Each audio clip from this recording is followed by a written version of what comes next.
Welcome to the Lighthouse Podcast, a resource created by Lighthouse Family Retreat to strengthen families that are living through childhood cancer. You will hear stories from families, educational information on childhood cancer, and most importantly, we will encourage your family during this journey.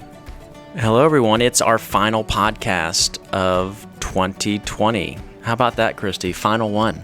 It seemed like we weren't even going to get started. I remember when it was just like a dream. So it's pretty exciting. We did it. I know. This year. In just a couple days, we're going to be able to truly say that 2020 is in hindsight, and it's going to bring a whole new meaning to hindsight 2020. I don't think anyone's going to be heartbroken over that at all. I think everybody's pretty excited for 2021. I know we're pretty excited for 2021, and there's been some stuff in 2020, that's still been good.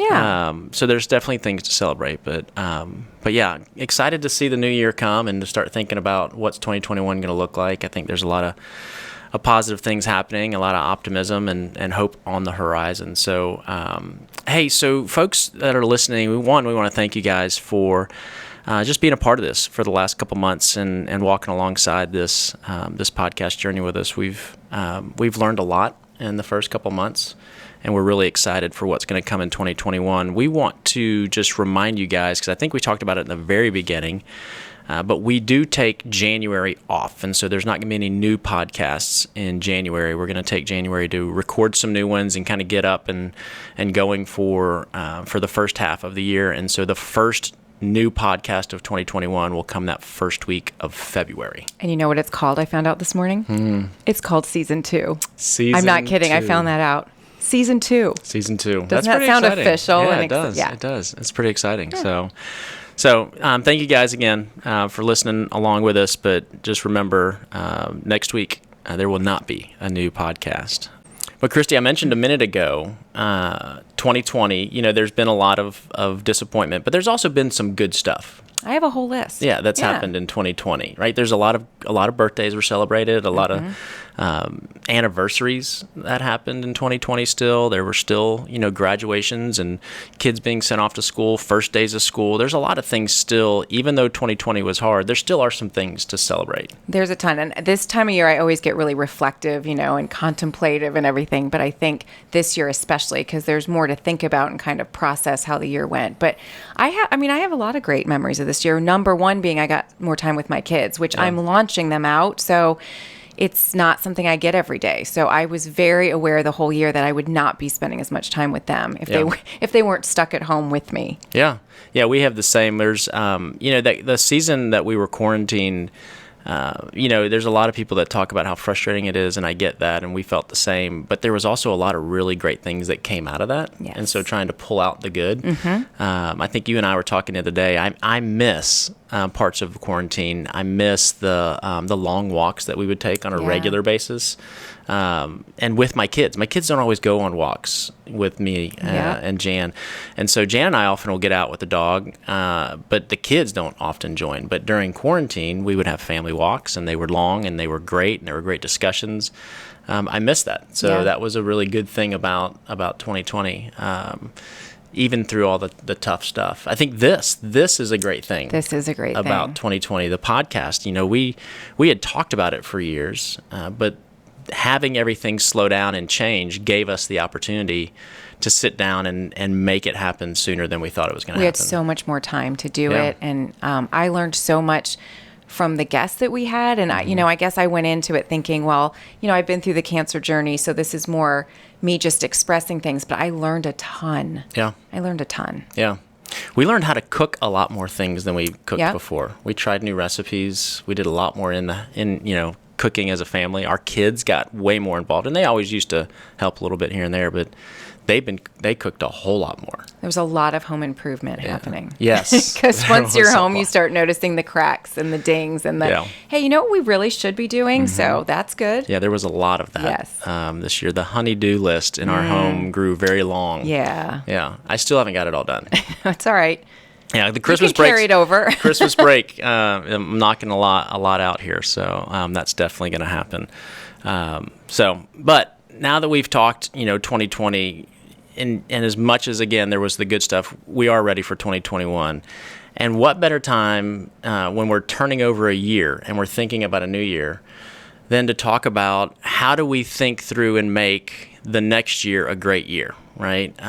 What do we do to really be intentional and thinking about how do we make 2021 awesome? Because the reality is 2021 is probably going to be better than 2020. Yes, we're going to go with that right now. Yeah. Yes. But how do we make it really intentional? Right? How do we not just make it better because it's not 2020? Right. Right. Exactly. And so how to be really intentional with it. And so, everybody's familiar with New Year's resolutions and not everybody loves them. And I don't necessarily love, the term New Year's resolution either.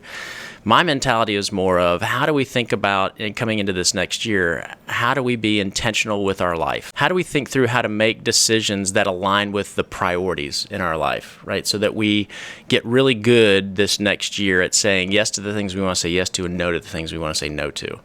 And so I think this timing, right, when a new year is turning, is a great time to kind of sit down and reflect on, okay, how do we do this? Like, what do we want this year to look like? And then the value and importance of thinking through, why would I even want to think about that, right? What's the value in that? Well, and I think I've been thinking about this a lot because I love this time of year because I'm a planner. You know that about me. I have my new planner ready months out, and I love to sit and plan and make lists and all that stuff. But I have a theory about 2021. Okay. It's a very unproven, made up in my head theory. But I think this year, the end of this year is more important than ever to sit down and make a plan for next year, for your life or for your family, because things are going to get better in 2021. And I think we're going in with this mentality that we missed out on stuff, right? We missed out on this trip, or we missed out on Christmas parties. And I think the tendency, maybe this is just, again, it's a theory in my head, but the tendency is going to be to do all the things times 100 to make up for what we missed. So I'm missing Christmas parties this year. So the tendency is going to be like, let's have 5 next year. Instead of having 1, let's have 5. And do them really big. Right. Instead of saying to our kids, you can pick 1 week and 1 camp, let's do 7. Yeah. Let's, And so here's the thing. Anything that you plan or that you prioritize, the one thing it all has in common is time, right? Everything that you're going to do, that you're going to make a plan for, some take money, some take other things, but it all takes time. So if we don't think about it, and if we're not careful, the good things that came out of 2020 when we had extra time and space, we're going to run right over those, and the excitement, not that you shouldn't be excited and go do some of the things you've missed, but taking a chance to really sit down and think, what did I miss and what did I actually not miss? What can I take from 2020 that was really great? Like, it's your long walks, it's my time with my kids, but it's usually time sensitive. Because if you don't make the time for it and make a plan for it, 2020 is going to come, and if we're allowed out, it's going to be everybody's all in all the time. That's right. And you're going to miss it. Yeah, for those of you that listen to the series with Jeff Earnhardt and the Enneagram, it's the year of the 7. Yes. So that's why I'm talking to you about this, because I'm very worried about our work culture, actually, because I'm wondering, oh my gosh, what we're going to be doing all the things every day with so much excitement. It's going to be 7 overload. So maybe just for you or for 7s out there that really are very, very excitable in a normal day, maybe take some time and think, okay, what did I really miss? Because some things we found we didn't really miss that we thought we'd miss. Yeah. And you mentioned, I think you talked about this offline with me, but coming up with a list, right? Yeah. Being really intentional about it. Not just thinking of, wow, what do I miss? Or what did I really love? But write it out. Come up with a list of what were your favorite things. Let's not talk about the hard, right? But what were your favorite things that came out of 2020? Because there are some. What are those things that you want to try to carry over into 2021? And it doesn't have to be everything, right? But come up with the list and then pick a couple of those things and say, I want to stick with those things this year.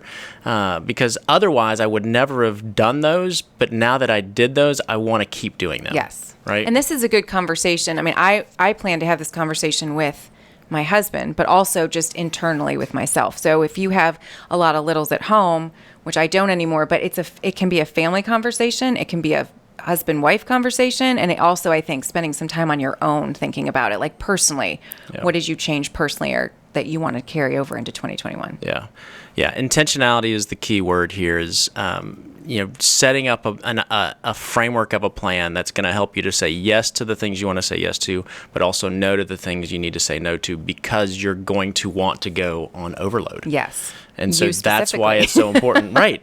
But if I go ahead and define those things ahead of time, I'm going to be that much more likely in the moment to decide the right priority Right. than to just go on overload, right? And I think what we're talking about today is making a plan to make a plan, like making a plan of how you're going to make this plan. That's right. And I know there's folks out there, Christy, you've been in the childhood cancer world, so you've experienced the chaos, but there's folks that are thinking, 2020, yes, was crazy, but my world was already upside down, Right. and then it was even more upside down, and I live in a world of chaos. How is a plan even going to help? Right. Well, I think first of all, I think people tend to think of and I don't like the word resolutions either, but they tend to think of plans or goals or whatever as having to be big. Right. Well, I'm going to get in shape and lose all this weight, or I'm going to get a new job and do this, or these can be really, really little. Like when we talked with Stephanie Craig weeks ago about self-care. Right. These can be baby steps. Mm-hmm. These can be, me personally, I loved my new morning routine this year. I really loved it. Instead of getting up and immediately go, I just added in 30 minutes for myself. I loved it. It's a little itty bitty Right. thing. It's 30 minutes. That's I'm right. carrying that over into next year. This is not meant to be overwhelming and one more thing you're going to not do well at, Right. or one more thing you're going to be well, that didn't work. Yeah, it doesn't have to be the big bucket list of life of the things that you want to accomplish. It's just thinking through where do you want to be intentional and really thinking about it from the perspective of where in my life do I want to be intentional. And so it's coming up with maybe the buckets in your life that are priorities. And so if I think about, for me, when I do my planning and thoughts for the year, I'm thinking about my family. Like, how do I want to be intentional with my family? I think about my faith. Faith is important to me. And Yep. so how do I want to be intentional in my faith? Work is important to me. Yeah. So what do I want to do that's intentional at work? My health and fitness is Yes. important to me. I'm getting older, and my kids are getting older, and I see in the next 10 to 15 years potential grandkids, and I want to be in good health Yes. when I have grandkids, and so my health is becoming even more important. And so those types of things, even our financial health is important to me. And so coming up with those buckets and then thinking through those buckets of, all right, how do I want to be intentional this year? And it doesn't have to be the big boom, right? Like this massive, trip. We're going to take this, amazing experience trip we've never taken. We've always taught. It doesn't have to be that. It's thinking through what are the small things, like you said, that I can plan out and say, I want to try to do these things this year in these areas that I've identified as being important to me.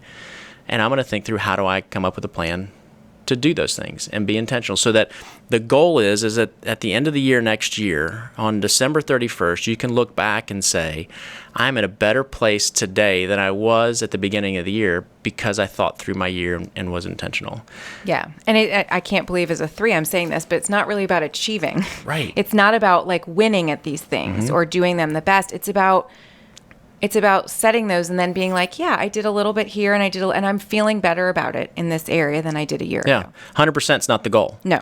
Right? It's making progress from where you are today. And that's so, the New Year's resolution goal is 100%. It has to be Right. perfect and you have to do it by February, and that's just never going to happen. But just think, if you come up with a plan and you only hit 25% of it, you're 25% better off than you were when you started it.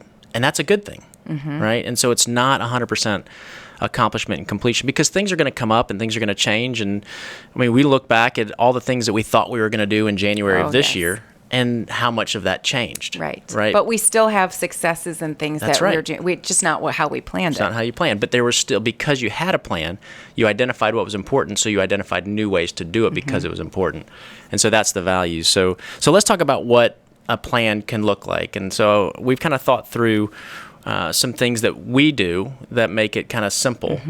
It's not necessarily easy, right? It takes some work and preparation, but it is a simple plan from how do you come up with this and what do you need to do. And so the first thing you've got to be able to do is you've got to sequester yourself. You've got to get away from everything else around you. It's not going to be easy to do when, all the kids are around and everything's going on in the hustle and bustle. You need to kind of pull away. And so whatever pull away means for you, that doesn't mean you need to go away. Doesn't mean you need to block off a weekend. If you can do that, that's great. But it doesn't have to be that. It can be literally setting aside an hour or two within a day and making sure that your kids maybe they're farmed out somewhere. Yep. Or if you want to do this with your spouse, or if you're not married, then it's just figuring out where do you want to fit this in. But it's blocking off that time and finding a quiet place that you can do it distraction-free. And so by distraction-free, I'm thinking not sitting maybe in the little living in the living room, with in the middle of your family Yeah. room, right? When you've got all these different things that are going to distract you, even if they're not people, they're projects, right? It's getting Yeah. somewhere that the projects aren't even going to distract you, just so you can sit and be quiet and think through. So maybe it's going to your local library, or sitting in a coffee shop if they're open. I mean, we have a coworker that, and honestly, she hides in her bathtub, sometimes her empty bathtub. No judgment there, Sit but in the bathtub. there's been times I've called her and she has a lot of kids, and that's where she is. That's a good place to go. Yeah. That's a good place to go. It's going to be quiet.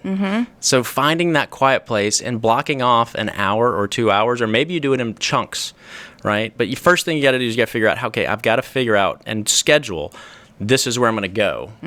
And I'm going to get away for some quiet time. And that's going to be super important. And the first thing you want to do is define what is important to you, right? Define those buckets. So who or what parts of your life do you want to make a priority this year? Yeah. Is that family? Is that your faith? Is it your health? Is it your finances? Is it you personally, right? For you, putting some time towards you. What are those different things that are important and that are priorities? And then you want to just have some dream time. Like, dream big first, because then you narrow it down. Yeah, then you bring it back. But think, what are all the things that I want to do to be better in this area, right? If I'm going to spend time and want to invest time with my family, what does that look like? And dream big. And think individually. If you're thinking with your family, think, if you're married, think about your spouse. If it's, you have kids, think about each kid. What do you want to do, or how do you want to spend time with each kid to intentionally invest that time to build that relationship? Something I've done with my kids is I've thought about, what are the things I want to teach them? Yeah. Right. As a kid, While you still have them while I at still have home. them, what do I want to instill in them and teach them? Things like, simple things of, I want to teach my boys to tie a knot. I want to teach my boys to fish, right, and how to take a fish off of a hook. I want to teach my daughter, I want to teach my daughter to play golf. I want her to learn some different skills like that. So what are some different things that you want to do with your kids? And again, those are simple things. The things that I've got on my list, I can do in the yard. Yeah. Or in the house. They don't have to be, I've got to take them on a trip to Wyoming to do. I can do them right in my front yard. And so just thinking about, how do you get intentional in those areas, and dream big a little bit of, what do you want it to look like in those areas. And so then you've got this piece of paper, right? Maybe you've drawn out all these different dream big and all the different things you'd want to do to be intentional. Then now you just narrow the focus and say, okay, what's realistic in 2021? Knowing everything that's going on in my world, knowing the phase of treatment that you're in currently with your child. What's realistic? What do those things look like that I can be intentional in those areas, in my health, in my fitness, in my time with my family, in my faith? Financially, what can we do? At work, how can I grow? Or in just my development personally, those different types of things.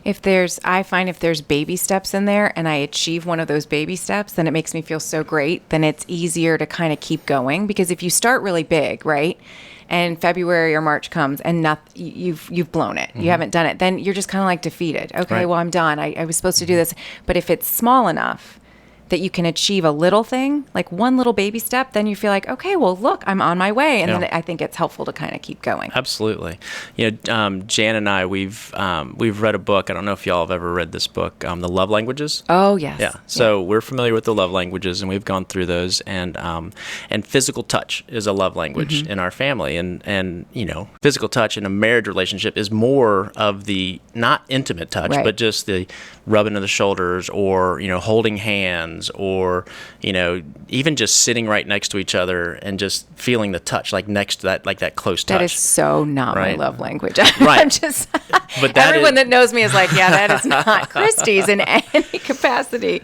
Well, that is Jan's. Okay. And so for me, baby steps, like what you Yeah. were talking about, baby steps could simply be, I'm going to be real intentional with Jan, and once a week, I'm just going to have her sit down on the floor in front of me, and I'm going to rub her shoulders for 10 minutes.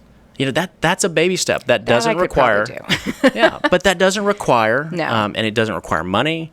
Doesn't require a trip. It's just But being like I really said, it intentional. requires time. And Yep. if you don't plan that time, That's right. we're still in 2021 only going to have 24 hours in a day. Like right. that is not changing. Right. And you're more likely to do it. There's studies that show this. You're more likely to do it when you've identified this is what I want to accomplish and written it down. Then I'm going to be statistically more intentional with my time with Jan. Or if it's with the kids, if quality time is a big deal for one of the kids, then it's figuring out, okay, how do I do quality time? I need to just sit on the couch next to my daughter for 30 minutes and watch one of her shows. And that's a big deal for her. I can do that. I can do that once a week. Yeah. Right? And give her that time. And so it's just thinking through. I love that idea of what are the baby steps. It doesn't have to be the big stuff, but how do we be intentional in those different things that we're thinking about? If it's, health and fitness, it's just, I'm going to go on 2 walks a week. One, that's going to be great for your health physically. And 2, I think it's probably going to be good for your brain. Yeah. Right. Just to get out and do if stuff. you take a kid with you and spend time, you're multitasking because you're spending time and you're going on a walk. That's right. Something that helps me, and I already do this because I have a really close friend, and she and I we have kids the same age. We're really close. We're in the same stage of life, and we tell each other our goals all the time, and we check in with each other every day. We started this years ago. It's not something that we said, let's check in with each other every day. It's just kind of evolved where every morning we check in, and we are both working on this specific fitness goal right now. And so she's the one that when I'm done every morning at 6:15, we have an app we use. I send her a message. I'm like, okay, I made it through day 5, week 4 or whatever. And then when I don't, she's the one I say, I haven't done it in 2 days. And she'll be like, okay, well then you got to do it tomorrow. And she's my person that I know she knows I already made this goal, and she knows I know that she's trying it too. So it kind of I don't want to quit because Steph's doing it too, and I'm not going to quit on my friend. Right. So I think if it's private, it helps to tell somebody else and have somebody at least holding you a little bit accountable or reminding you hey, did you want to work on this a little bit? That's right. Yeah. That's the last thing, right? Is inviting someone in to that process, because that's going to, 1, hold you accountable, and 2, have someone there that can encourage you. Right, that knows what it is that you want to do, and so they can encourage you. So these simple steps, right? Again, they're not easy, but they're simple steps to follow. Find a quiet place and schedule some time to go sit in it. Grab a pad of paper and then dream big. What are the things that are big for you, and define what's priorities, right? What are the buckets for you? Then narrow the focus, create some baby step milestones, and then invite somebody into what it is that you want to accomplish. And you don't need to come up with this long list for 2021. Pick 1 or 2 things in each area that you identified as important, and set those up as, okay, I'm going to try to do more of this in 2021, and these are my baby steps to start doing that. And then you're going to finish 2021 better than the way you started it. You're going to be more intentional.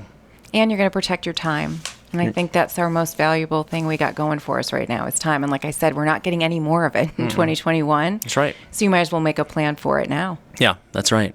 There's a Harvard Business study that says you are 10 times more likely to have success if you have a plan. And then additionally, you are 10 times more likely with that plan to have success if you write it down.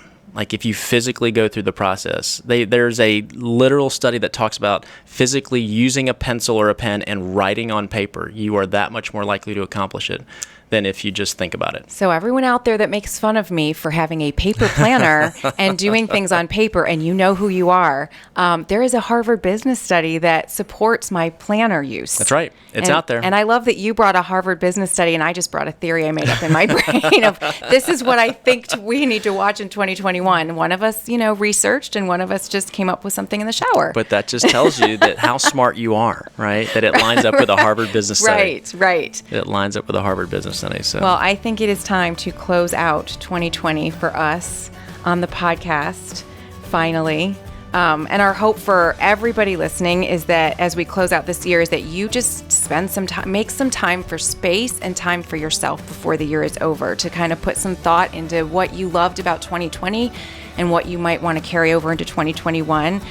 We have loved doing this in 2020, and we'll be back February 2nd for the start of Season 2 of the Lighthouse podcast. But until then, you have some free time to catch up on any episodes that you missed. Thank you for listening. Merry Christmas, and we will see you later on Season 2 of the Lighthouse podcast.